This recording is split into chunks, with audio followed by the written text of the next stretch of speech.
spiritual. Ang pamagat po ng pag-aaral natin ngayon, Get Personal with Jesus. Gawing personal ang relasyon at pakikitungo sa Panginoong Hesus. Aming Ama sa Langit, kami nagpapasalamat po sa tinatamasa naming kalusugan. Salamat po sapagkat kami ay malaya na nakapagtipon-tipon. Salamat po, Panginoon, sapagkat kayo ay liwanag, kayo ang aming lakas, kayo ang aming buhay. Mangusap po kayo sa amin, turuan nyo kami ng isang personal na relasyon sa inyo. Ipakita nyo sa amin ang dapat naming makita. At nawa, Panginoon, madagdagan man ang aming karunungan, magamit ito upang malapit kami sa inyo, upang lalo kami maging kawangis ng iyong anak na si Jesus, at lalo naman kami maging kalugod-lugod sa inyo. Bless us. Speak, O Father. Speak to your people. Lead us unto greater godliness. In the name of your Son, Jesus, we reject, rebuke, and drive away any presence of evil, and we frustrate any malicious plan against your holy assembly. We hide in the shadow of your love and protection, and we seek your light. Let your light shine upon us. In the name of Jesus, our Savior, we pray. Get personal with Jesus. Bakit po marami mga karanasan ng mga tao na religious experience, pero walang spiritual experience na kasama? Not everybody who goes to church actually gets a private audience with the Lord. Hindi ko mo ang isang tao ay relihiyoso o matagal nang may relihiyon sa kanyang buhay ay espiritual at banal na nga siya. What are the two modes of relating with God among many other spiritual modes? One of that is what we really see all the time, which is corporate. The corporate mode of relating with God. It is through the church or the assembly, through the congregation, through the fellowship. Meron po tayong pakikitungo sa Diyos na ginagawa natin bilang isang grupo, isang assembly, isang pangkat, isang iglesia. At ito po ay kilala at nakilalang lalo na ng mga naunang Kristiyano sa atin.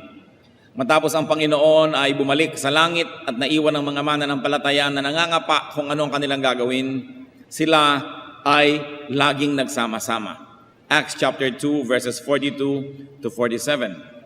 They devoted themselves to the apostles' teaching and to the fellowship, to the breaking of bread and to prayer.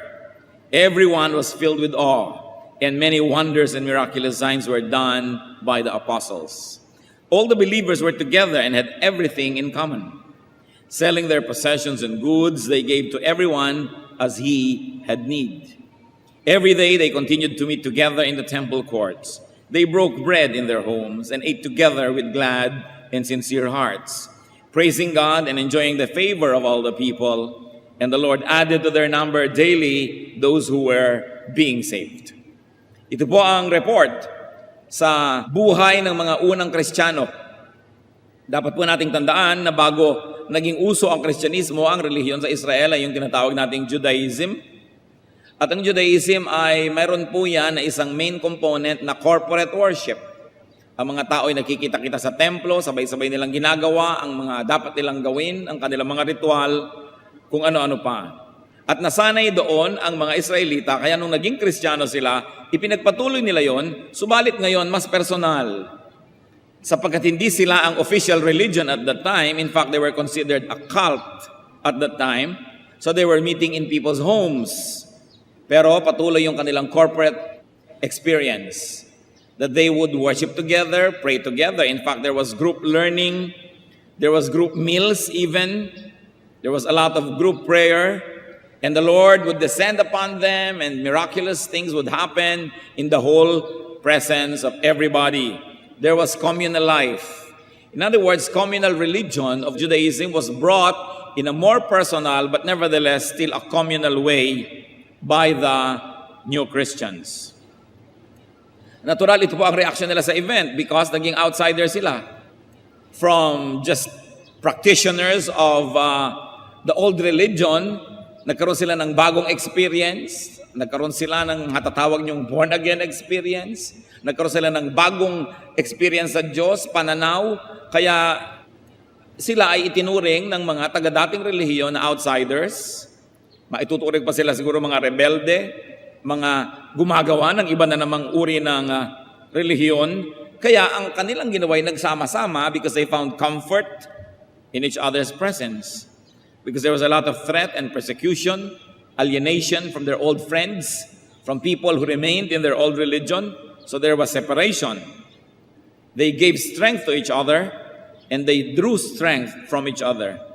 And miracles were done in the assembly. These miracles were the result of their unity, and at the same time, these miracles encouraged further unity. So ang una pong nakilala nila na uri ng pananalig na ganito ay yung maraming kasama. Kaya sabi sa Hebrews 10:25, let us not give up meeting together, as some are in the habit of doing, but let us encourage one another. So the fellowship was meant to accomplish, among other things, encouragement for one another. Pero meron pa pong isang uri ng paglagong espiritual, at yun ang nais nating bigyan ng pansin ngayon. That aside from the corporate experience and the corporate activities, it is important for us to get personal with Jesus and to have a personal religion, a personal practice and development of spirituality. It is something that is between you and the Lord alone. Na hindi mo kailangan at dapat wala ng speaker, Bible study leader, walang usheret, walang mga kung ano-anong mga musician and singers and dancers, because it's between you and God. It is, and it must be prioritized alongside with corporate religious experience. And the Lord Jesus taught and modeled a very personal relationship with God. Mga kapatid, ito pong isang uri ng paglago ng Kristiyano na madalas ay napapabayaan. Halatang-halata pag napapabayaan natin yung corporate or group experience. Absent ka sa church, alam. May mga churches, nasa bulletin board yung pangalan mo, pag absent ka, tatawagan ka na agad, pupuntahan ka na, ba't ka absent? Alam na alam, kitang-kita. So pag nagpabaya ka dun sa yung corporate aspect of your faith, halata. Pero meron pong pagpapabaya na hindi laging nahahalata. Yun ay ang personal practice of your faith. A very personal one. Kasi walang magche-check sa'yo eh. Kayo lang ng Diyos na nag-uusap. Pero napakahalaga po nito. In fact, the Lord Jesus Christ taught about personal prayer. Very importantly, the Lord modeled it. Matthew 14:22-23, among other verses that talk about the same thing. Immediately, Jesus made the disciples get into the boat and go on ahead of him to the other side while he dismissed the crowd. After he had dismissed them, he went up on a mountainside by himself to pray. When evening came, he was there alone. Ang Panginoon po ay maraming public activities, pero ang dami din niyang private and personal activities, especially personal prayer. The Lord also modeled personal worship. Mark 14:35-36. Going a little farther, he fell to the ground and prayed, Abba, Father. And he said, so on and so forth. That by himself, the Lord would worship without the group, without the choir, without everybody else. And therefore, the Lord had personal fellowship with the Father. Napaka-personal. And there was also, obviously, personal study of and reflection on the Word. As we can glean in Luke 2:46-47, nung ang batang Jesus, 12 years old, talked with the scholars at the temple. After 3 days, they, meaning Mary and Joseph, found him in the temple courts, sitting among the teachers, listening to them and asking them questions. Everyone who heard him was amazed at his understanding and his answers. If that body of scholars was to symbolize the Word of God, the known and written Word of God, he was there alone studying such words through these men. Meron siyang pag-aaral na mag-isa, at marahil hindi lang yon, nagbabasa rin siya ng mga scripture mag-isa. The Lord also practiced personal fasting. Hindi ko malaman ngayon kung bakit hindi na makapag-fast ang mga churches kung hindi grupo, kung hindi ang dami-dami, tambak-tambak, sabay-sabay mag-fast. But the Lord fasted privately. Luke 4:1-2, Jesus, full of the Holy Spirit, was led by the Spirit in the desert, where for 40 days he was tempted by the devil. He ate nothing during those days. The Lord also encouraged and taught about personal charities and good works. Matthew 6:3-4. But when you give to the needy, do not let your left hand know what your right hand is doing, so that your giving may be in secret. Then your Father who sees what is done in secret will reward you. Sabi niya, when you pray, go into your room. Pray by yourself. When you do good things, do it alone. It doesn't mean that we're not going to pray together with other people and other believers, that we're not going to do good things in a team, but it is important to realize that part of our growth is hinged on our personal practice of the faith. Therefore, the Lord had a very personal religion and spirituality, one that even challenged the establishment and public morality. Sa sobrang development po ng personal spirituality ng Panginoon, meron siyang mga paninindigan na salungat pa nga doon sa paninindigan ng templo at sa itinuturo ng relihiyon o ng establishment. Kaya sabi niya sa Matthew 5:27-28, you have heard that it was said, do not commit adultery. Yun ay itinuturo ng temple. But I tell you that anyone who looks at a woman lustfully has already committed adultery with her in his heart. So it was a very personal spirituality that one can actually commit rape and adultery alone.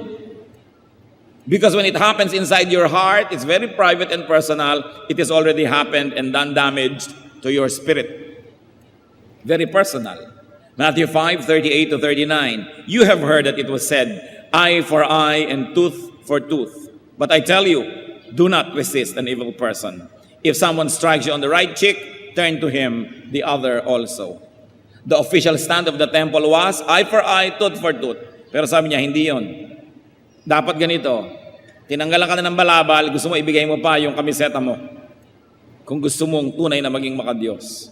In Matthew 5:43-44, you have heard that it was said, love your neighbor and hate your enemy. But I tell you, love your enemies and pray for those who persecute you. Because of his spiritual practice and because of his very personal spirituality, he was able to transcend and go beyond the religious modes and the religious standards of the day. Kung lagi lang po tayong kasama ng kongregasyon, lagi lang tayong kasama ng grupo, kung merong moral standard yung grupo na yon, maaaring yun na ang maging stand natin at maaaring hindi na tayo makalampas pa doon. But because the Lord practiced very private spirituality, He was able to transcend that which only the group could reach as a group. Nalampasan niya pa. Sabi niya dati, sinasabing bawal makipagmangalon niya, pero tingnan mo pa lang nang may paghahangad, nangalon niya ka na sa loob ng iyong puso. It was very personal. Therefore, the Lord was able to practice personal morality. If we're going to base our morality only on what the crowd, what the throngs, or what the mob requires, it is possible that you will not go deeper. Hanggang doon lang yung hinihingi ng mga tao. Sa atin pong case, and basing it on the model and teachings of the Lord, how can we get personal with Jesus, with God?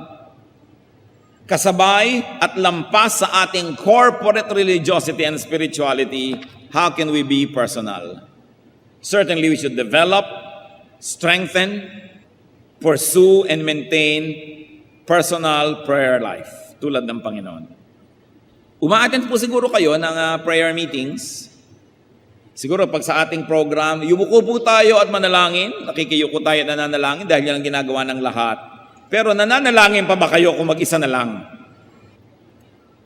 Kumusta? Sabi ng Panginoon sa Matthew 6:6, when you pray, go into your room, close the door, and pray to your Father who is unseen. Then your Father who sees what is done in secret will reward you. Napakasarap naman kung ikay magulang, bigla mong binuksan ang kwarto ng iyong anak at nabisto mo na ang ginagawa ng iyong anak in secret ay nananalangin. Pero kung biglang pinatay ang computer, biglang inilipat ang isang buton dahil meron palang pinupuntahan siyang hindi dapat puntahan dyan sa internet, yun ang ginagawa in secret. Ang ginagawa pala pag nakasara ang kwarto, nanonood ng kung ano-anong video hindi dapat panoorin, nagbabasa ng hindi dapat basahin, yun pala ang ginagawa in secret. Pero ang sabi ng Panginoon, when you want to pray, go into your room and pray in secret. Of course, this is a reaction to the exaggerated attention that the Israelites have given to public exercise of spirituality. That now they were doing it for the sake of what the public will see, no longer for the sake of what the Lord would see. Naging pakitang tao ang relihiyon. This is a reaction. Sabi ni Lord, you want to really earn points in heaven? You truly want to please God? Pray in private when no person can praise you, and you will not earn social points by being tagged as a religious person. That is a pure kind of prayer. So are we closing the door behind us and praying to our Father in secret? How is our personal prayer life? Gaano karami sa atin ang nakakahigit ng 20 minutos ng prayer sa isang araw, kasama na ang panalangin sa pagkain? Remember the emphasis of the Lord, personal prayer. That's important if you will grow spiritually. And we must have personal worship.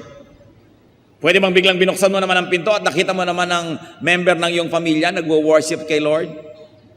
Maybe singing to the Lord, maybe kneeling, maybe dancing to the Lord, praising God privately. See, Job had an example, chapter 1, verse 20. At this, Job got up and tore his robe and shaved his head. Then he fell to the ground in worship. Definitely he was alone because even his wife was torturing him. Pero nananalangin siya, nag-worship siyang mag-isa. Tayo po ba nakakaranas at sumasamba sa Panginoon mag-isa? Kung meron kayong mahal sa buhay, di ba gusto nyo paminsan-minsan mag-isa kayo? Mag-dinner tayo, tayo lang dalawa. Magbakasyon tayo, tayo lang dalawa. Ayaw mo nang ang dami-dami kung sino-sinong nandyan, wala na kayong panahon para mapag-isa. Ganon din ang Panginoon, gusto niyang mapag-isa tayo, kasama niya. Hindi laging may tao, kasi pag may tao, himbes mag-worship ka, may kausap ka pa, nagkukwentuhan pa kayo. Meron pang oras ng worship, nagpapakitaan ng singsing. Nagpapakitaan ng kung ano-ano, nagkukwentuhan, naaagaw ang atensyon. We must have personal worship. And of course, also, we must develop a very personal fellowship with God. Pakikipagniig. We need to be alone with God. Sabi nga sa Bible, itong mga taong ito had a very personal relationship with the Lord. Noah walked with God. Abraham was called God's friend. Moses spoke to God face to face. And David was called a man after God's own heart. In spite of his public and widely publicized sins, David is called a man after God's own heart because of his private relationship, a very personal relationship with Jesus. What else should we do? To develop and maintain a personal study of and reflection on God's Word. Nabubuksan lang po ba ang Bible kung may Bible study? Baka nga kung minsan dahil sa technology, pina-PowerPoint natin, hindi na rin nabubuksan yung Bible, wala nang dala eh. Paano kung minsan nasira ang ating gamit at sinabi natin, buksan nyo ang Bible, may dala pa ba kayo? O sobrang umasa na sa technology? Kaya yung mga iba, pagka magba-Bible study, pag binuksan mo yung Biblia, dikit-dikit ang mga pahina. Hindi man lang kasi nabubulat-lat ang Bibliang ito. Ang tagal na ng Biblia, bagong-bago pa. Ezra 7:10, Ezra had devoted himself to the study of the law of the Lord. Mga kapatid, nabe-bless po tayo kung mayroong isang mag-aaral at pagkatapos tatayo dito at ibubunyag sa atin ang itinuro sa kanya ng Diyos habang nag-aaral siya.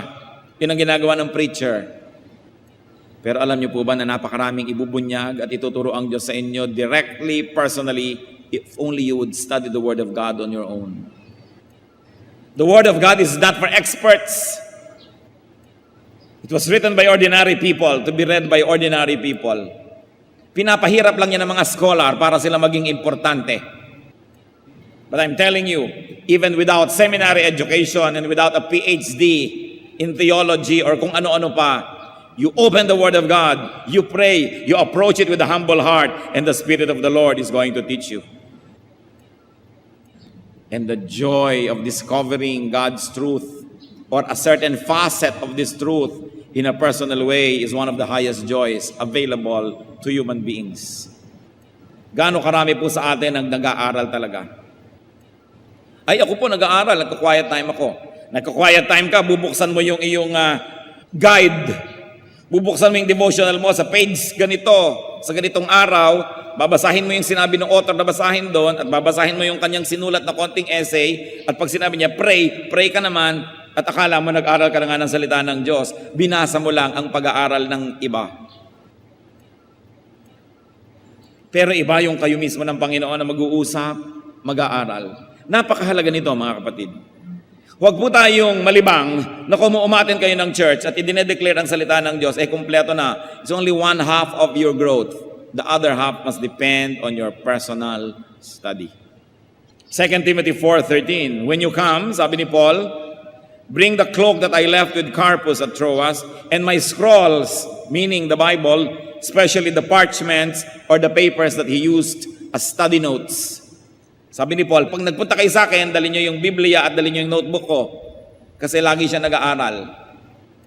Sa palagay nyo, bakit siya nakasulat ng nakasulat ng mga binabasa natin na epistles? Kasi mahilig siya mag-aral ng salita ng Diyos. Hindi siya umasa kung kani-kanino para mag-aral. Nag-aral siya mag-isa at umasya sa Espiritong Banal. Ngayon, baka man biglang magkani-kanya na tayo ng interpretasyon. Magkagulot, magkahalo-halo ang balat sa tinalupan. How will you know if your interpretation is right? If your interpretation does not contradict all the other verses that talk about the same thing, then your interpretation must be right. Hindi yung sasabihin natin, your interpretation must be right if it agrees with mine. Hindi ganun. But if it agrees with all other parts of Scripture that talk about the same thing. Kasi hindi nyo nun pwedeng pagsabungin ang verse against verse. Dahil ito ang reading mo dito, may nagsasabing ganito tungkol din sa ganung bagay, kaya kailangan pinag-aaralan. At kung meron po kayong interpretasyon na sobrang kakaiba sa nakaugalian ng interpretasyon ng church for many, many centuries, well, be a little bit suspicious of your interpretation, but it doesn't mean that if it doesn't agree with everybody, ikaw ang mali at tama sila. Dahil ang Panginoon nga sinabi, you have heard that it was said, and you have accepted that it's like that, but I'm telling you, it's like this. Pero huwag naman natin agad-agad ipamamalita at gagawing doktrina kung sobrang kakaiba dahil baka nga mali. Kaya kailangan isinasangguni din natin sa ibang kapwa natin nag-aaral. But that should not discourage you from private study. Because most of what the Bible teaches will be just about our personal life and how we interpret it and how we apply it to our lives. At kung meron po kayong interpretasyon na sobrang kakaiba, tiyakin ninyo na kung i-apply nyo man sa buhay nyo, personal lang. You can say, well, to me, I'd like to obey this verse in this way, but you should not impose it on other people because it's just a very personal interpretation. Lalong-lalo sa mga spiritual gifts, tulad ng mga prophecy, visions. You say, well, nakakita ako ng ganitong panaginip at sinabi sa akin ng boses, gigising ako ng alas 3 ng umaga para mag-aral ng salita ng Diyos. Well, you may want to apply it to yourself, but you cannot make a doctrine out of it and force everybody else to wake up at 3 and study the Word of God just like you do. So pagka mga ganun ng interpretation, personal na lang ang application. Hindi mo pwedeng gawing doktrina. Kasi maaari ka naman talagang kausapin ng Diyos in a personal way. Tulad ng pinagawa niya si Noah ng ark, alangan namang gumawa tayo lahat. Pinagawa si Solomon ng temple, alangan namang gumawa tayo lahat. So may pinagagawa siya sa specific people, and even now we believe that God speaks to people. At kung minsan may ipinapagawa talaga sa iyo, may inuutos. Sabi sa iyo, itong ganito, ibigay mo kay ganon. Pero hindi mo pwedeng sabihin sa kumari mo, yung ganyan mo rin, ibigay mo rin kay ganon. Kasi ikaw yung kinausap, para sa iyo lang yun. Dapat hindi po magulo ang ating personal study. Kasi kung sobra naman nating didibdibin yung mga personal interpretation natin, and we will make it mandatory for everybody else, magkakagulo. That's when you begin to consult the scholars and the so-called experts. But in your personal application, you don't need them. So long as your interpretation and your application will not contradict another verse that talks about the same thing, and will not be destructive to you and others, and will of course conform with soundness of mind. Kasi merong mga, ito po totoo, may vision ako, para daw ako maging humble, kailangan humiga ako dyan sa pintuan ng simbahan at lahat ng tao ay magpunas ng paa sa aking damit. May mga nangyaring ganon sa Amerika. Hindi naman yata consistent sa karakter ng God yun na para ka maging humble, maging basahan ka doon sa pintuan. So baka sister naman, guni-guni mo lang yung interpretation mo. Kasi it goes against sound judgment. It goes against all logic that God would like to debase you and your personality just because God is teaching you to be humble. But don't let these issues prevent you from your personal study and reflection of God's Word. Also, we must practice personal fasting. When you are convinced and when your conscience tells you to. I cannot say, mag-fast ka. Kasi kung hindi naman tausa yung puso, baliwala rin yun. Pero anong sabi ni Lord tungkol sa fasting? Matthew 6:16-18. When you fast, do not look somber as the hypocrites do. For they disfigure their faces to show men they are fasting. I tell you the truth, they have received their full reward. Pag napuri siya ng tao dahil nagfa-fast, yun na ang reward niya, yung puri ng tao. But when you fast, put oil on your head and wash your face, so that it will not be obvious to men that you are fasting, but only to your Father who is unseen. And your Father who sees what is done in secret will reward you. So a very personal fast. Now, fasting may be physical, which means food, but more importantly, fasting should be spiritual. The denial of worldly and sinful nature. Sabi sa 1 Peter 2:11, Dear friends, I urge you, as aliens and strangers in this world, to abstain from sinful desires which war against your soul. And that is a spiritual fast. Gusto-gusto ng katawan mo yung ganitong masamang kalayaw at hilig, then you deny yourself, that's a form of fasting. In fact, much higher, I think, than just fasting from physical food.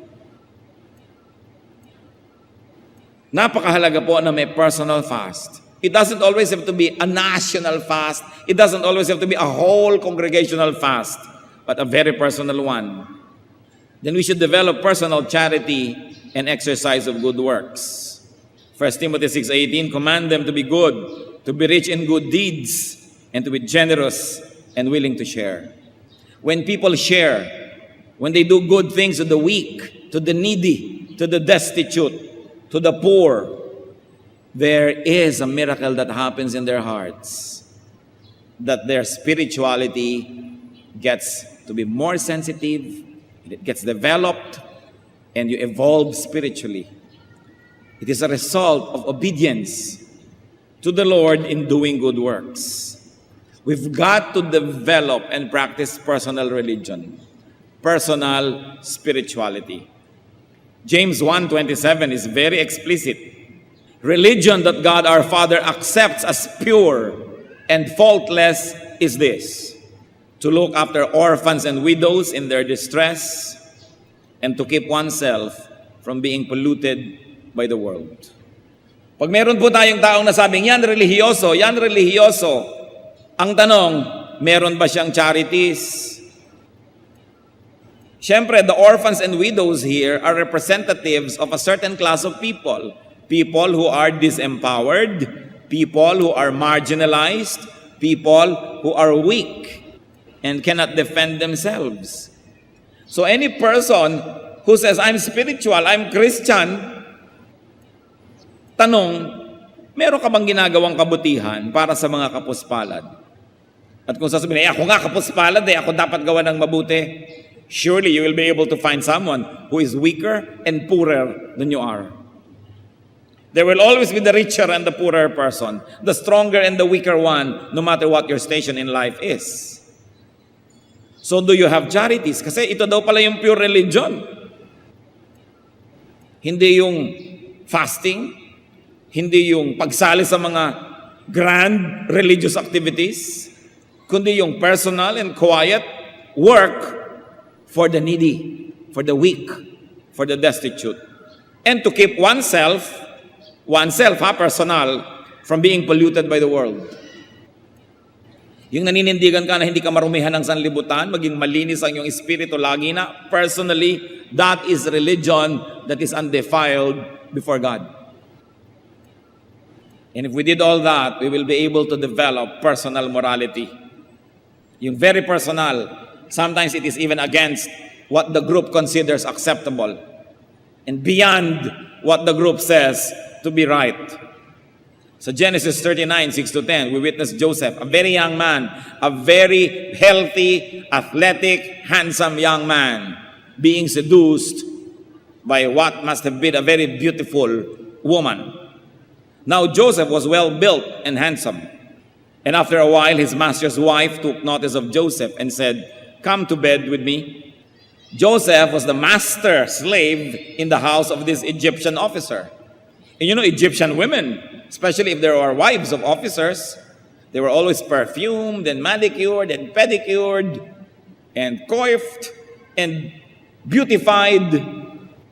Malayong-malayo pa lang, amoy lotus na sa dami ng pabango. But he refused.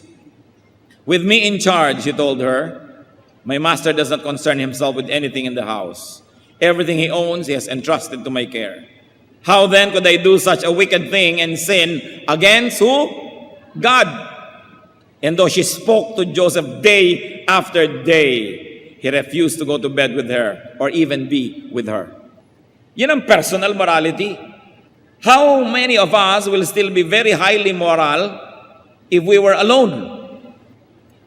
Pag hindi mo nakasama si brother, si sister, si pastor, si elder, at tapos may nang aakit pa sa'yo with the promise of secrecy because they were already inside the same house. And he practiced a very personal morality. Ito po mga kapatid ang dapat natin marating. At nangyayari lang ito with private practice of our faith. Kahit hindi kayo umabsent sa lahat ng church activities, when you do not pray privately, when you do not privately fast, when you do not privately study the Word of God and worship God and practice all these things, you will only be one half strong. And when the crowd is not there anymore, the fellowship is not there anymore, and you're by yourself, what will you do? What will you do if you're alone? When nobody would know, or if there is a promise of secrecy? Because what we are in those moments is what we really are. So while it is commendable to be an active and functioning church member, it is important to note that there is growth in fellowship with Christians, but there's also a brand of growth that's available only in aloneness and in our personal walk with Jesus Christ. So let's get personal with Jesus. Even judgment is going to be personal. Hindi ka haharap sa Panginoon na may mga kasama ka, isa-isa nahuhukuman ang tao. Personal. Personal religiosity, personal spirituality is what and who you and I really are. Kung ano po tayo, pag nag-iisa lang, yun talaga tayo. In much the same way that nakedness is what and who you really are. That's why among the highly evolved arts, nakedness is not viewed as negative because only when the body is naked do you really truly see the person. Kaya sa arts po, walang mali siya tungkol niya sa naked body. In fact, the purity of nakedness is echoed even in Job 1:21. Naked I came from my mother's womb, and naked will I depart. So kahit naka-Amerikana ka o barong Tagalog nung ibinurol ka, ang totoo no, nung namatay ka at sa makabilang buhay ka, you were naked. 1 Timothy 6:7, "For we brought nothing into the world, and we can take nothing out of it, not even clothes." So merong nakedness ang ating spirit when we come to the world and when we leave it. You know what's wrong with clothes? Clothes hide the true person. Clothes cover reality, and clothes give a false identity. Baka naman mamaya magpaburol kayong walang damit, lalo magkaskandalo. Hindi ito ang pinag-uusapan natin. What do I mean? Ang isang hampas lupa, ugaling basahan na tao, bihisan mo na ang ganda-ganda, turuan mo ng deportment and courtesy, at marunong siyang magdala ng sarili, makakapangling lang na isa siyang marangal na tao. At isang kerangal-rangal na tao na hindi maka-afford ng magandang damit, gudagulan itong mga damit, na pagkakamala nating walang kwentang tao dahil yun ang suit niya. Kaya yung nakedness that shows the true person is important. Magtataka ang marami, bakit si David, nagsayaw siya before the Ark of the Covenant, before the Lord. Hinubad niya ang kanyang mga robes. At ang natira lang yung underwear niya na linen. Kaya na-scandalize ang wife niya. So niya, baduy mo, nagsayaw-sayaw ka doon, naka-briefs. Sapagkat ugali po nung araw ng mga slaves, when they dance before their masters, naka-undergarment lang sila. Dahil sinasabi nila, slave ako, wala akong karangalan, hubad ako. At yun ang ginawa ni David. Baka mapagkamalan at malito ang mga tao kung sino ang hari dahil nakabihis hari siya nung sumasayaw sa Diyos para walang kalituhan na Diyos lang ang hari, tinanggal niya yung kanyang damit na panghari at nagsuot siya ng pang-slave lamang. Kaya natuwa ang Diyos sa kanyang sayaw. Yung mga malisyoso, iba ang makikita nila doon.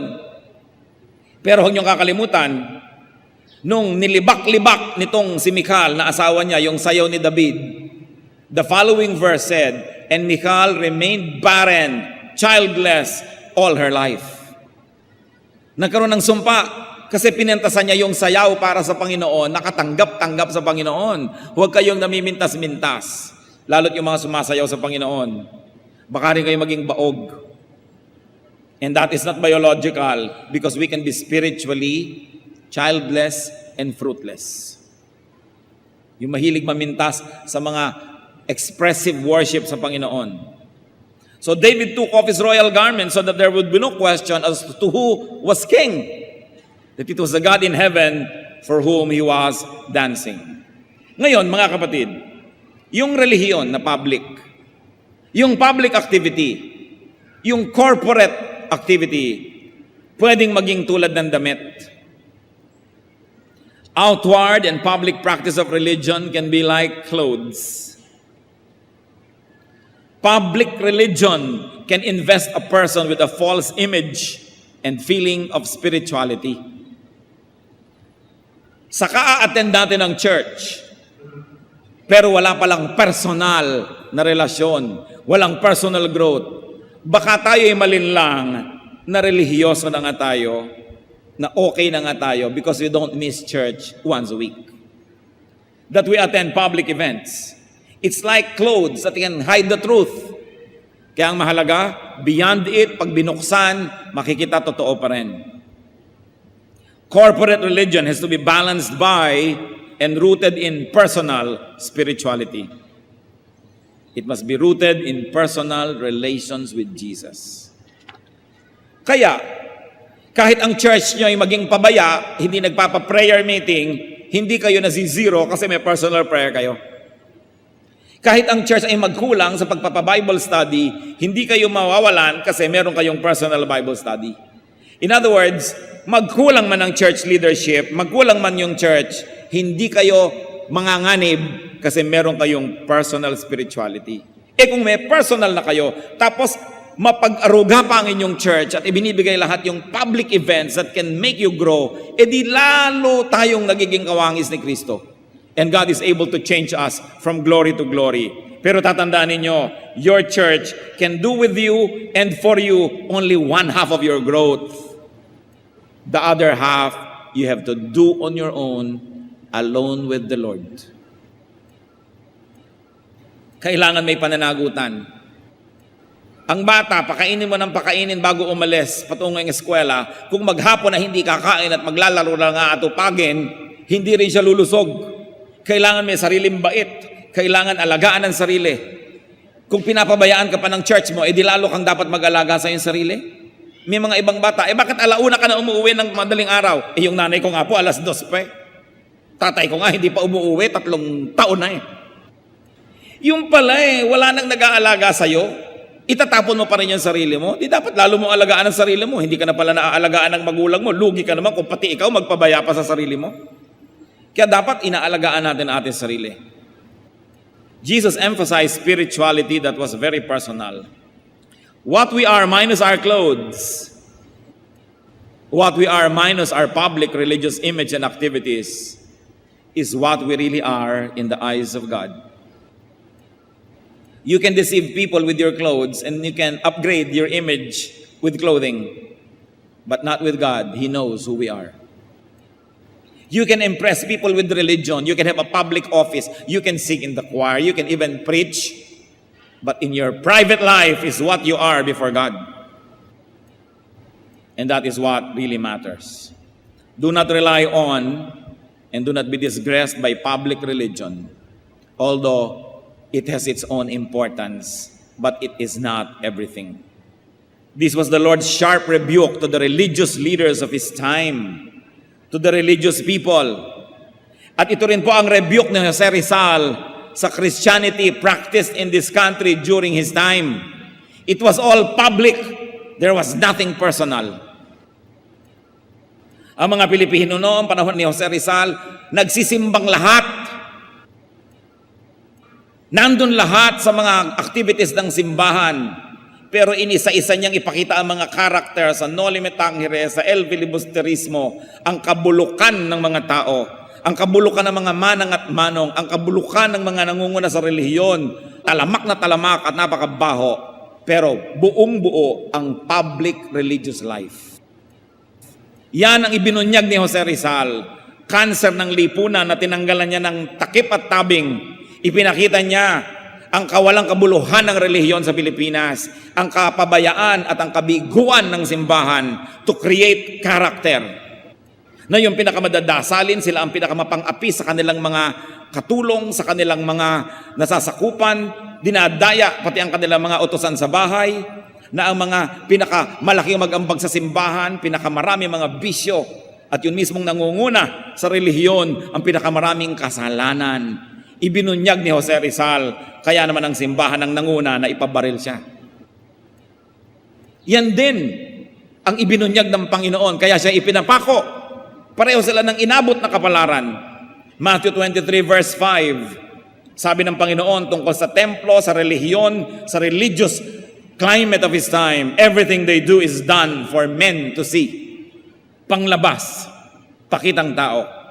Mark 12:38-40, as He taught, Jesus said, "Watch out for the teachers of the law. They like to walk around in flowing robes and be greeted in the marketplaces, and have the most important seats in the synagogues and in the places of honor at banquets. They devour widows' houses, and for a show, make lengthy prayers. Such men will be punished most severely." Nakita niyo po ang salita ng Panginoon, pinakamasasakit, mahahapdi, laban sa mga relihiyoso. Sabi, higit na maparurusahan ng mga ito kaysa doon sa mga common criminals. Religious leaders ang pinagsasamantalahan ng mga balo, mapagpanggap at mapagkunwari sa kanilang mga mahahabang mga dasal. Subalit ang loob ay bulok. Matthew 23:27, "Woe to you, teachers of the law and Pharisees, you hypocrites! You are like whitewashed tombs, which look beautiful on the outside, but on the inside are full of dead men's bones and everything unclean." Religious leaders are to be judged more severely. James 3:1, "Not many of us should presume to be teachers, my brothers, because you know that we who teach will be judged more strictly." So napakahalaga ang maging totoo. At pag sobra po tayong nahumaling sa public practice of our faith, we may be deluded into thinking that we have arrived, that we're all right. But it is really our personal spirituality that matters. So function in the context of Christian fellowship and family, but keep and prioritize your personal and intimate relations with Jesus. Have, exercise, and develop personal religion and spirituality. Gawin po natin, mga kapatid, na personal ito. Tuwing may naririnig tayo, ang itatanong natin, paano ko i-apply sa personal life ko? Napakadali sa atin na laging makinig ng salita ng Diyos, pero magbingi-bingihan naman at hindi ito sundin. Napakadali sa mga Kristiyano na hindi niya check ang kanyang pride, yung yabang, yung rebelliousness, and the lying spirit. Napakaraming mga Kristiyanong mga sinungaling, mga mandaraya, sa kapwa pa naman kapatid. Mag-iingat po kayo. Maraming nakikiattend ng church, naghahanap lang ng mapaprospect para utangan o bentahan ng kung ano-ano. Kuminsan nagtatagumpay sila, nakakarating sa matataas na offices in the church. Nagiging leader ng ganito, leader ng ganon. Kaya sinasabi natin, mga members, kung ang mga teacher nyo, mga leader, ay inuutang-utangan kayo, dinadaan-daanan kayo sa iyak-iyak at kung ano-ano, at magtitiwala kayo, suriin nyo muna, ipagtanong nyo muna. Kasi kadalasan yung mahilig mang ganyan, may record talaga yan, maraming nakakaalam. But of course naman, church leadership tries to be decent and not destroy people's reputation. Pero magtatanong-tanong kayo dahil hindi tinotolerate ng church yan. Yung minsan, yung mga iba, nagkakaroon sila ng matataas na posisyon dahil talagang sinadya nila yun, nagpakasakit ng mga 2-3 taon, nagpapadama lang pala. At kung meron na ng ating pagtitiwala, ay saka sumasalakay. So dapat tayong maingat. Ganyan ang sinabi ng Panginoon, you devour widows' houses. You don't only devour the widows' houses, but many religious leaders devour the widows. Sometimes, even religious leaders devour the youth. Pinagsasamantalahan ng mga young people. Kunwari ay magre-retreat, magka-camp, kunwari ay may overnight fellowship. Yun pala, sinasalakay at pinagsasamantalahan ng innocence ng mga kabataan. Susuriin nyo lalong-lalo ang mga youth leaders na ipagtitiwalaan nyo ng inyong mga anak na mga inosente. Sapagkat, ang sabi sa Bible, there are wolves dressed as lambs who are mingling with the people of God. May mga youth leader na sila ang sex molesters. Pinagtitiwalaan ninyo, yun pala sila ang sumisira sa inyong mga anak. Kaya dapat tayong masuri, madalanginin, sapagkat maraming mga huwad maging sa loob ng iglesia. Alam lahat yan ng Diyos. Pero tayo kasi mga tao, ang ganda-ganda naman, laging naka-close neck siya, may dalang malaking King James Bible, magtitiwala ka na agad. Kaya sinasabi natin, it's not only what you see in public, that's why we should pray for discernment, that we should be able to feel in our heart what kind of heart the other person has. Huwag kayong magpapadala sa nakikita nyo lamang. Si Balagtas mismo, sinabi, pag ang isinalubong sa inyong pagdating ay maamong mukha't may pakitang giliw, ihanda na raw ang inyong gagamitin sapagkat ya'y kaaway na lihim. Pag masyadong magiliw, masyadong sister, brother, bago kayo magtiwala, suriin muna. And there are people who have complete control over their lacrimal glands. They can cry on cue. At kung naawa na kayo, natangay na ang inyong hikaw at pulseras, sapagkat marami nandadaya sa pangalan ng Diyos. Nagsasamantala sa pangalan ng relihiyon. It is important to develop personal relations with God and personal spirituality. Out of that, you can make your personal moral stands that can govern your life. Romans 14:22. So whatever you believe about these things, keep between yourself and God.